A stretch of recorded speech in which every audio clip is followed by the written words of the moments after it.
Welcome to the Bold Lounge podcast. My name is Lee Burgess, and I will be your host. If you're anything like me, you love hearing inspiring stories of people who have gone on bold journeys and made a positive impact in the world. This podcast is all about those kinds of stories. Every week, we'll hear from someone who has taken the lead or embarked on an extraordinary journey. In addition to hearing their stories, we'll also learn about their bold growth mindset that they use to make things happen. Whether they faced challenges or doubts along the way, they persisted and ultimately achieved their goals. These impactful stories will leave you feeling motivated and inspired to pursue your own bold journey. I believe everyone has a bold story waiting to be freed. Tune in and get ready to be inspired.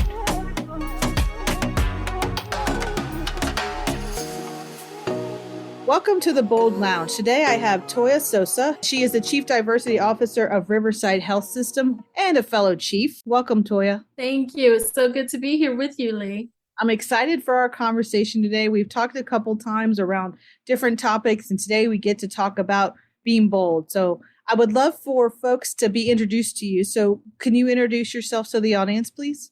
Absolutely. So my name is Toiya Sosa. I am the Chief Diversity Officer at Riverside Health System.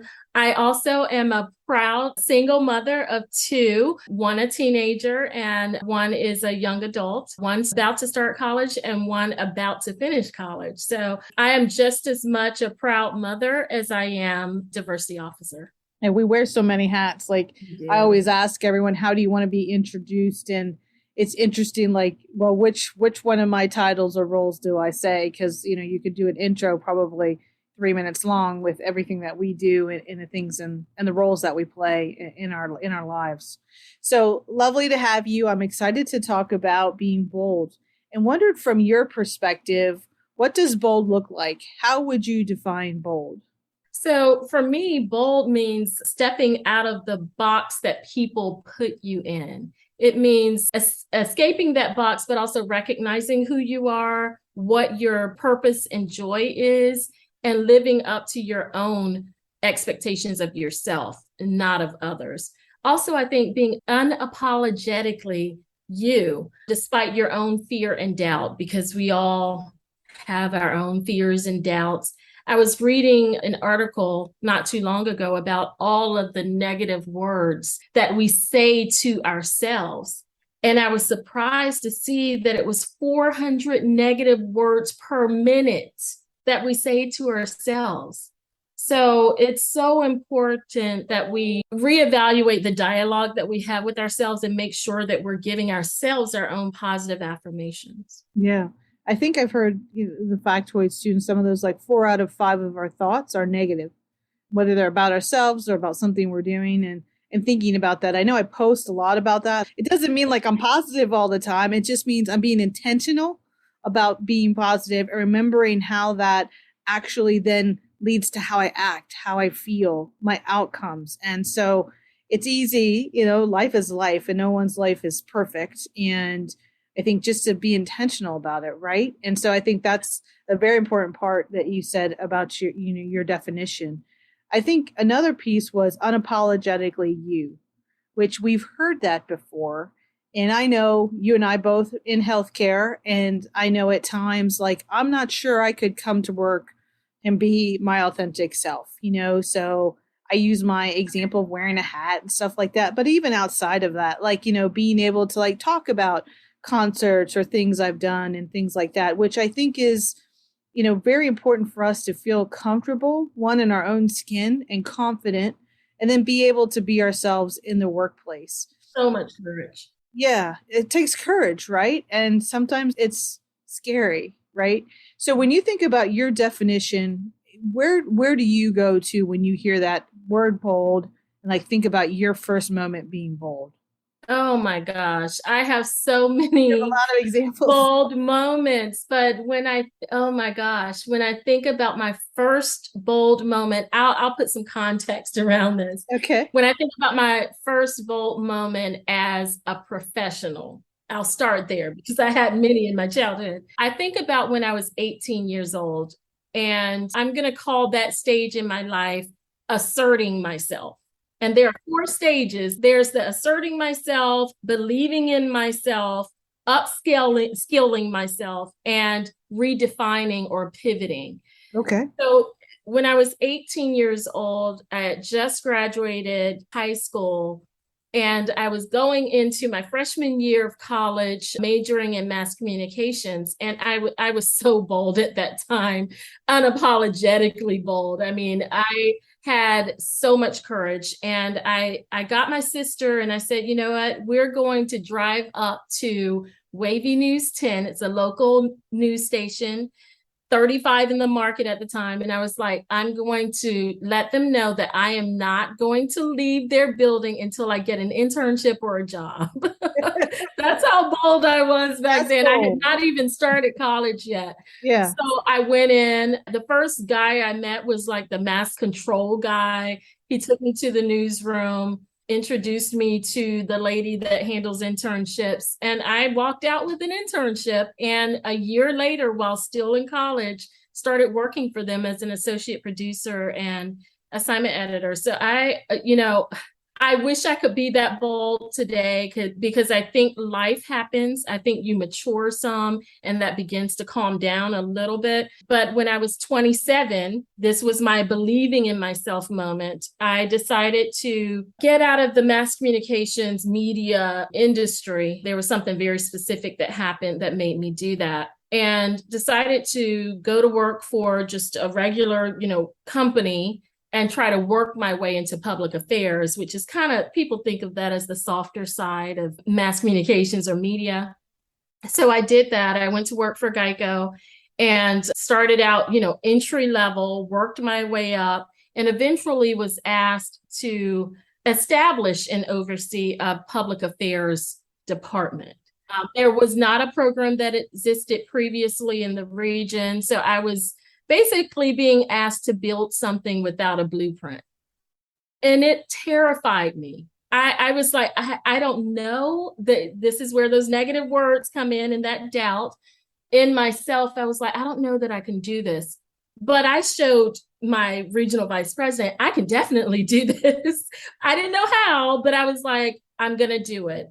And to make a long story short, I built that department out. We did so much in the community. I built a name for not only myself, but for the company. And eventually, he told me, you went far beyond my expectations. So that really gave me the foundation to really believing in myself and knowing that I have the skills to really become a really good professional. And then when I was 39, it was the upskilling. So I had been in that role for 15 years or something close to that. I'm not going to say my age.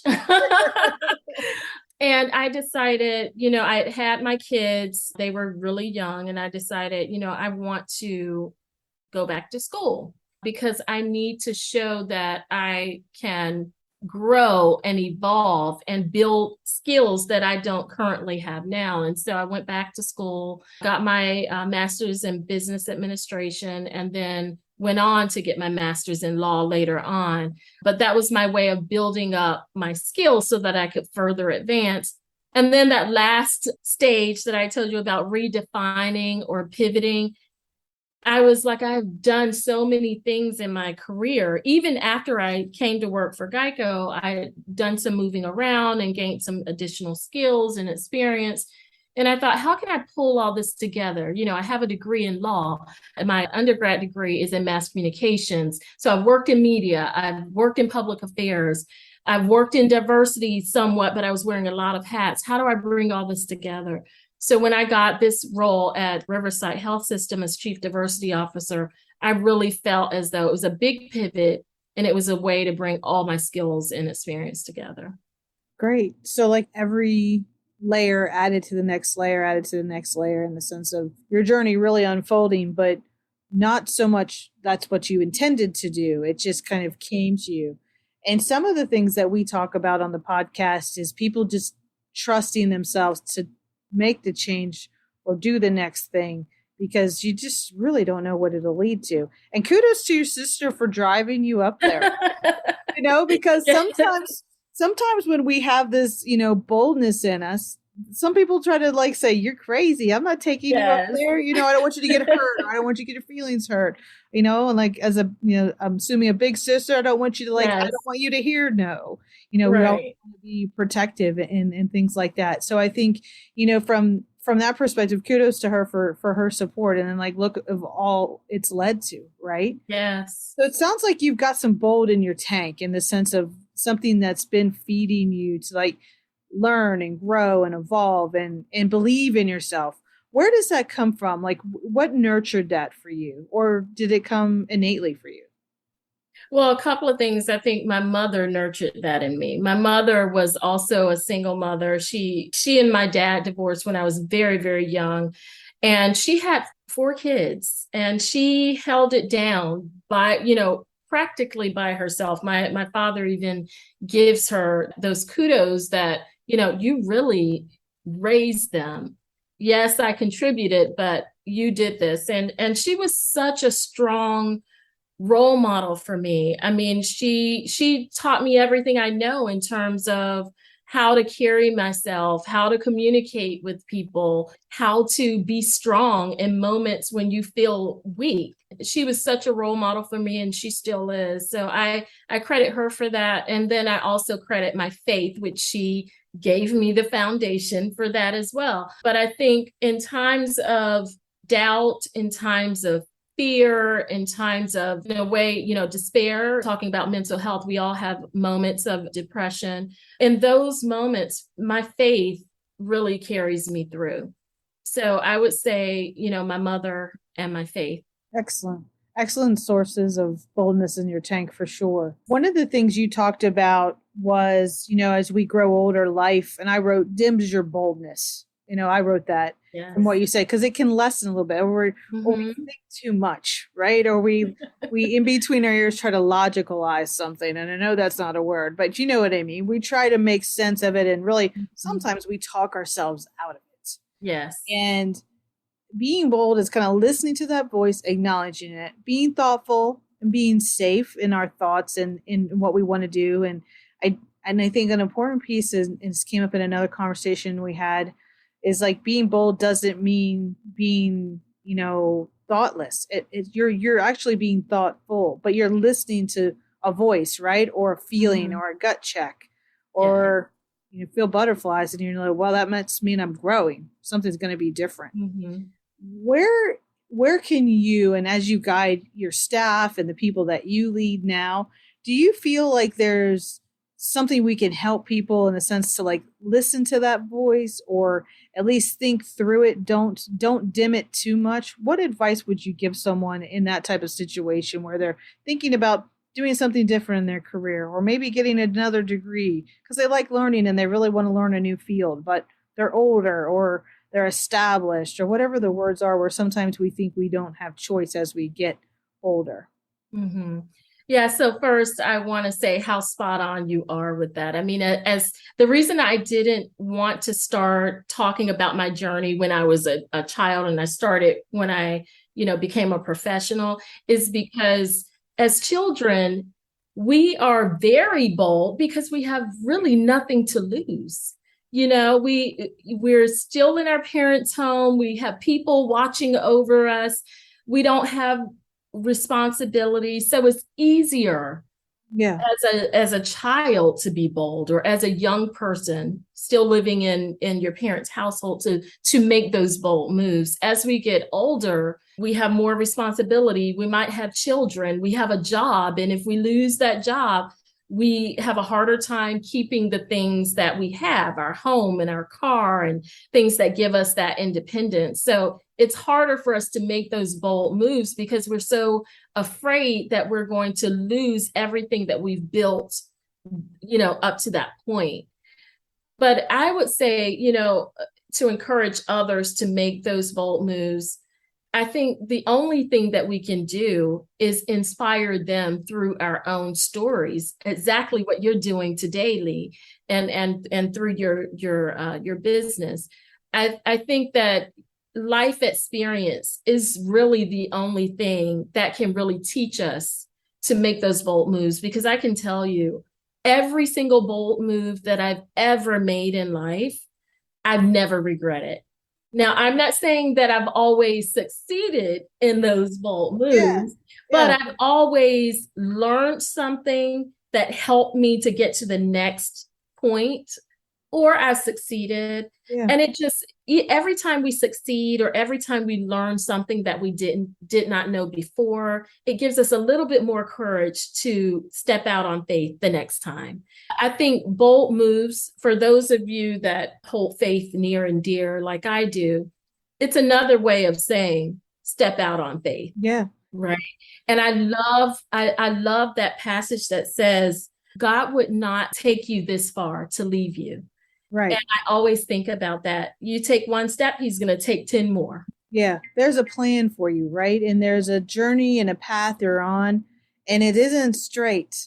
And I think the sooner like we realize that in the sense of for what we think it is, like I think I shared this with you. There was a picture of our plan and God's plan. And like our plan was point A to point B and it was a straight line. And his plan like had valleys and peaks and valleys and peaks. And you Right. get there and it's where he wants you to be. So like I remember making bold moves or standing up for the right thing, in my opinion, in an organization. And my team at one point said, we're scared for you because no Mm. one's ever stuck their neck out or stood up or said that out loud, even though we've all thought it. And I remember telling my team, I said, God has my back and I'm going to do the right thing. And I'm going to, and I remember them like big eyed emoji, like at me in the sense of, I can't believe she just said that, but I did, so it's just like, you're taking steps forward without proof because you have faith. Right. So I think so important for that. And like the journey is just waiting to meet you, Yeah. and I think that's the hardest part when you see and you talk to people and they have it in their heart to take a different path or a different step, but they're fearful, and fear is normal, like in Right. these types of situations. So I don't want anyone to ever think being bold means you're fearless. Right. So I think it's a normal thing to feel uneasy or have a little bit, I'm scared of what may happen next, but it Mhm. doesn't stop you. And that's the difference, right? It Right. doesn't stop you from moving forward. And then you look back and someone asked me, would you change anything? Would you go back? And I'm like, besides losing my brother, Yes. there's not much that I would change, right? In a Mhm. sense of like, things that I wish, my career and things like that. Outside of Mhm. that, I just don't think, because I learned from those things. Yes. And if I can just say this, Lee, because I recognize it so much in you as well, is those of us that really don't focus on the material stuff, don't focus on titles, don't focus on, tangible things, but focus on what's most important in life, which are people. Mm-hmm. Because, you mentioning your brother and saying that's the only thing that you would look back and change or what have Yeah. you. I mean, life really is about relationships. And at the end of the day, when all is said and done, and we have lived this life, that is what is going to matter most. Yeah. How did you inspire, empower, encourage, love, care about the people in your life? And I think that's so important to success. If you're trying to get to a certain place, don't think about that place you're trying to get to. Don't think about where you are trying to get to, but think about the people around you.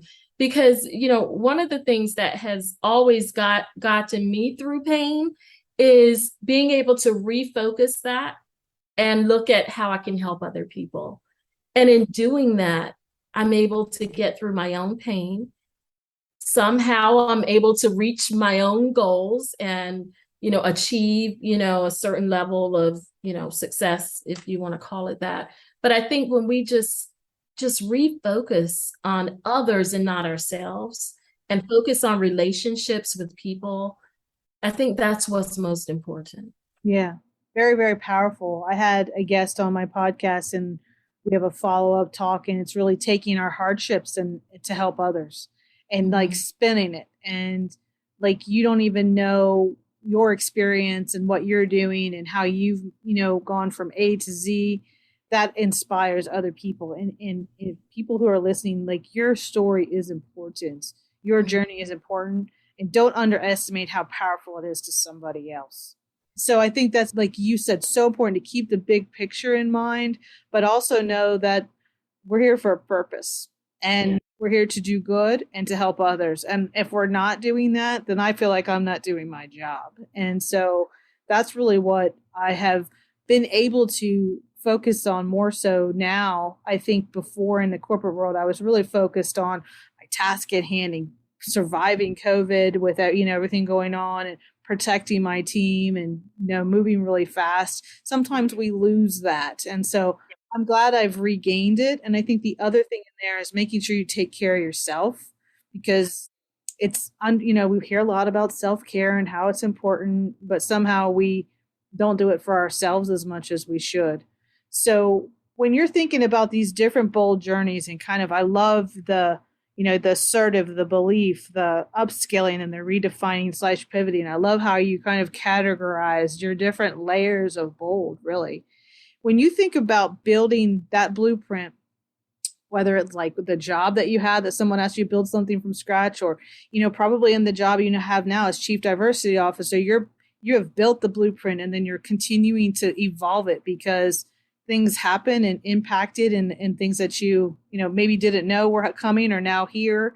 So how does someone stay on top of that and make sure that they don't lose the bold edge in a way as they're working, even in the corporate setting, even with all the responsibilities that we have? Obviously, it's the faith piece, but as we take it and we kind of put it in the corporate construct, are there certain things that we can do to be more empathetic or more aware, or understand the importance of our employees feeling a sense of belonging? Yes, I would just say, like I said before, relationship is everything. And talk, that communication with the people that you work with and for. And I think that's so important. And a lot of times, in the corporate world, in business, we will sense that something is wrong with one of our team members, but perhaps we don't feel bold enough to, ask them, are you okay? Is there something I can do? But I think when we have built those relationships with our team members, it's easier for us to detect that something is wrong and to feel bold enough to go to them and talk to them and let them know that you're there for them. And I think that's so important in the business world for us to do that. Wellness, like you said, is so important for our team members as well as for ourselves. So just as much as, I'm saying, if you sense something wrong with your team members, ask them if there's something you can do, build that relationship so you can have those conversations with them and keep that door of communication open. It's just as important for us to recognize when something is not going right with ourselves. So back to that whole wellness piece and mental health, as women, I think that we carry a lot on our shoulders. We wear a lot of hats, like you mentioned before. And I think we have that innate sense in us that we want to be, we want to take care of everybody else. We want to be nurturing. And a lot of times we put ourselves on the back burner. But I don't know about you, Lee, but I can tell when I'm not myself, right? When I have those days where I just want to lay in bed and not get out of bed, or those days when I just feel like I just want to be by myself.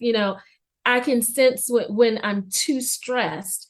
And in moments like that, we just have to take those bold moves to say, you know what, everything else can wait for a moment. I need to step out, take a deep breath of fresh air, get out in nature, do some stretching, some yoga, go to the spa, do something that's going to get my mind off of the everyday, stresses. And when we do take the time to do that for ourselves and for our team members that we work with, and for our family and for our friends, we're just able to function so much better. We can be more productive, and we can just be there more for the people that we care about. Yeah, that mental timeout, right? And it looks different for everybody. I can't meditate to help myself. Like I can't stay that still. And I don't know why. I just haven't been able to hone it. But I like to run. And I think it's just the, like if I get out, and I'm not like a fast runner and I'm still working on getting in shape, but like, and I like to run in groups too. So for me, that's just probably the being around people type of thing that I like. But that is so like for me, I can think clearer. I'm tired, Right. but but it feels so much, it's a different type of tired, right? And I've talked Right. about this a little bit with some folks of like, it's okay to feel tired, but when it's the wrong kind of tired or the wrong, feeling overwhelmed before the day even starts. And I was definitely there.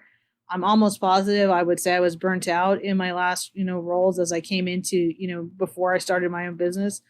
And, you don't want to get to that point. And I think being able to kind of do those mental timeouts, getting a good coffee, going to the bookstore, Mhm. just looking around for, I used to go to the gift shop at the hospital. Believe it or not, like we had a really awesome gift shop and they probably still do at Duke. And I would just be like, oh, I'm going to smell this candle and I'm going to like, I'm Yes. going to walk I love around the that. outside to get to the gift shop. I don't know. Mhm. Maybe that's a little retail therapy. I don't know. But I usually would buy something for my mom or my daughter while I was there. But it was just like, because they had really cool jewelry. So it's just like Mhm. something that gets your mind off of it. So that's a really important thing for us to understand about ourselves and also for our staff who have a lot going on. I think that's the thing is just all the layers of life right now. Mhm. School's starting back up, new routines, and everything doesn't all start at the same time. And now activities are starting now that there's a week or two under the belt of school. And so it's just like, kind of a repositioning of our lives in the sense of the who we're supporting and helping like our families, but also just don't forget you in that equation. It's really important. Absolutely. And it can be the smallest things. Like I love fuzzy socks. So Oh so yes. I'll put on my fuzzy Oh God. socks and get Yes. something hot like a coffee or a tea and just snuggle up in my bed. And for me, that is like the best moment ever. Yeah, I have a hoodie and a blanket. It's not like a baby in a way. Big baby. Yeah. And fuzzy socks, I will never, I like, that's half of my drawer. So yeah, like there's just something, especially when you wear heels all day, like, Oh man, yes. the socks feel really good. So yeah, so I love that. It doesn't have to be big and it doesn't have to take days. It can just be a moment that you give yourself. So Right. really, really important. I'd love to talk about your book because we haven't talked about this. So you've written a children's book on diversity. Is that correct? Can you tell us a little bit about it? Yeah, so first I'll just let you know like what time in my life I wrote this book because Okay.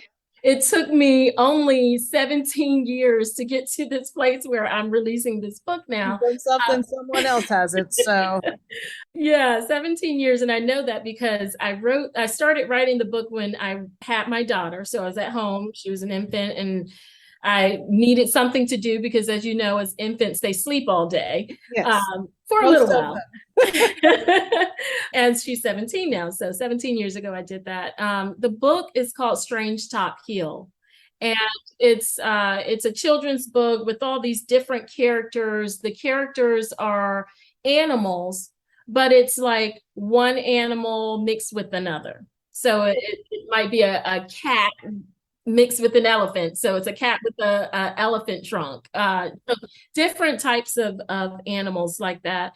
My children are multicultural. So as they got older, they experienced some bias and racism at school. And so I thought, these were other chapters in the book that I could add to it. Mhm. Yeah. Just to, I thought as kids, make it creative, make the characters fun, but talk about some of these heavy issues about being different and feeling accepted, but also appreciating you for you. And so that's basically the journey that this book takes you on through these characters is not fitting in, getting bullied in school because they were different, but then meeting up together at this place called Strangetop Hill. They all run away to this place. They meet each other and they find out through, different challenges that what made them different actually makes them special. I think it's going to be a good book for children that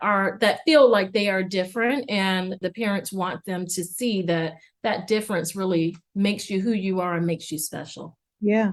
I think a lot of adults could read that book, and maybe we a short read for us. So I invite you to read it. It will be out soon on Amazon. So. Okay, and all the information will be below for everyone to look into that.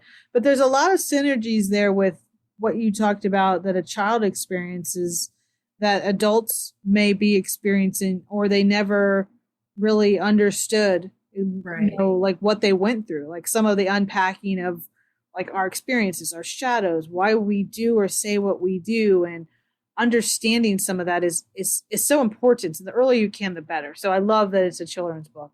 But some of us are already in our late 40s, early 50s, and like we're doing some of our unpacking now, just speaking for myself. So just it's important for people to understand like the power of being unique and the power of conversations where you could have a difference of opinion, but it's okay to have the conversation, because I think if we agree all the time, it's a very boring world. And we also probably don't move the needle very much if we agree all the time. And so I think there's some important messages there for us as adults to take home and to apply, especially just being unique doesn't mean, or different doesn't mean it's bad. Exactly. Yeah. And there's value in it. So as you think about your journey and kind of your uniqueness, and maybe something that in the past, either just by how someone made you feel or by just an experience you had that you thought wasn't good, but is now really awesome and actually taking you to the next levels of your life. Is there anything that comes to mind for you? So something that I experienced in the past is I work a lot in the community. Started at an early age, continues today. So I work with a lot of different charitable organizations, social impact organizations.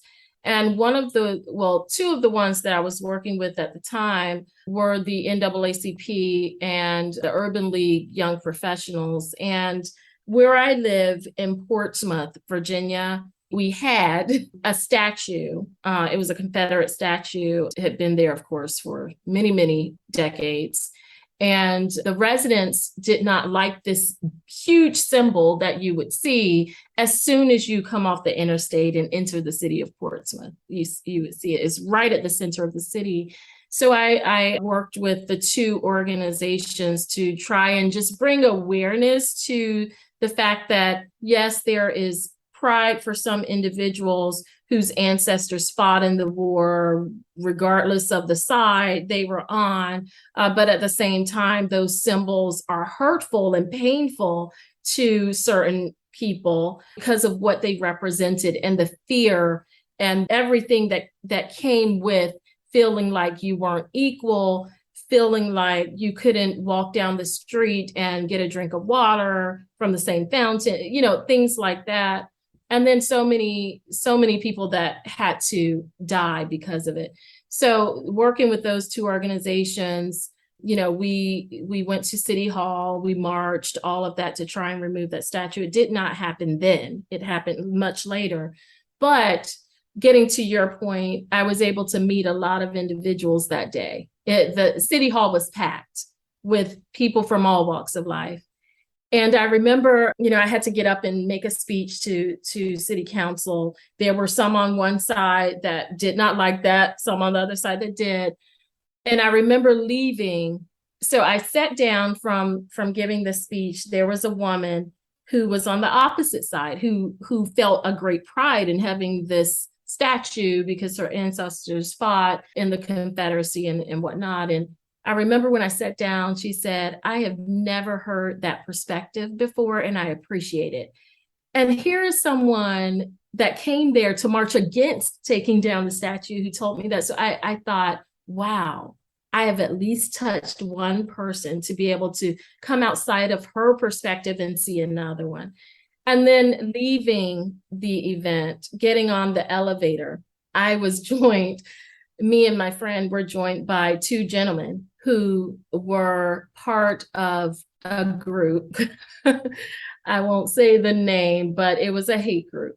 And all I could think was, oh my God, I'm getting on this elevator with these two, people from this hate group who are here, petitioning against what I'm trying to do. What are they going to do or say?